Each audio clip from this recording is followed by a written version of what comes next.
नमस्कार मित्रांनो, अभ्यासवाणी या चॅनलवर तुमचं स्वागत आहे. अभ्यासवाणी रोज अभ्यास रोज प्रगती.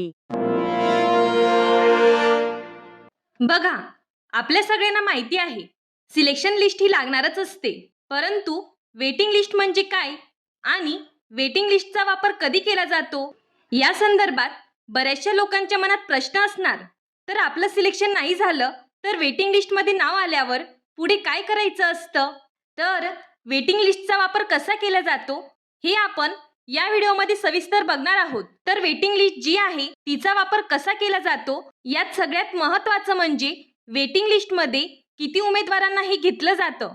तर बघा, आपल्याला जाहिरात माहितीच असेल. आज मी शिपाई संदर्भात जी वेटिंग लिस्ट आहे त्या संदर्भात बोलणार आहे. लिपिकची देखील अशीच प्रोसेस असते. तर बघा, मुंबईमध्ये एकूण प्रतीक्षा यादीसाठी 137 जागा आहेत. नागपूरसाठी 28 आणि औरंगाबादसाठी 48, एकूण 213 वेटिंग लिस्टमध्ये नाव असणार आहेत. ओके.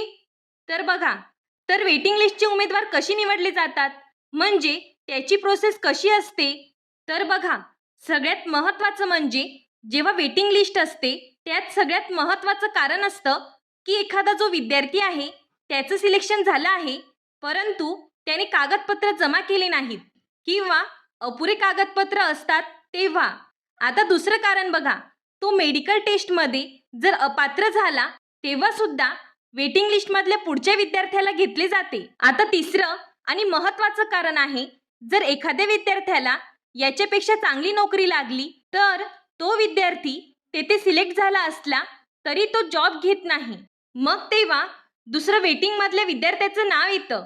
आणि चौथे कारण आहे, विद्यार्थ्याने स्वतःहून राजीनामा दिला तर वेटिंग लिस्ट मधल्या पुढच्या कॅन्डिडेटला तिथे बोलावलं जातं. आता आपण बघूया वेटिंग लिस्टचा कालावधी किती वर्षांचा असतो. तर बघा, प्रतीक्षा यादीचा कालावधी हा 2 वर्षाचा असतो. आपण जेव्हा जाहिरात वाचतो त्याच्यामध्ये दिलेला असतो. या दरम्यान जेव्हा जाहिरातीमध्ये म्हणजे जाहिरात काढली जात नाही त्याच वेटिंग लिस्टमधले उमेदवार जे आहे त्यांना घेतले जाते. तर आपल्याला असं वाटतं की माझं तर सिलेक्शन झालेलं नाही, सिलेक्ट लिस्टमध्ये मी आलो नाही, पण वेटिंग लिस्टमध्ये जरी आलं असेल तरी आपले कागदपत्र जे आहे ते आपण जमा केले पाहिजेत. ओके. अजून या व्यतिरिक्त तुमचे काही डाऊट्स असतील तर ते तुम्ही कमेंट बॉक्समध्ये विचारू शकता. धन्यवाद. अभ्यासवाणी रोज अभ्यास रोज प्रगती.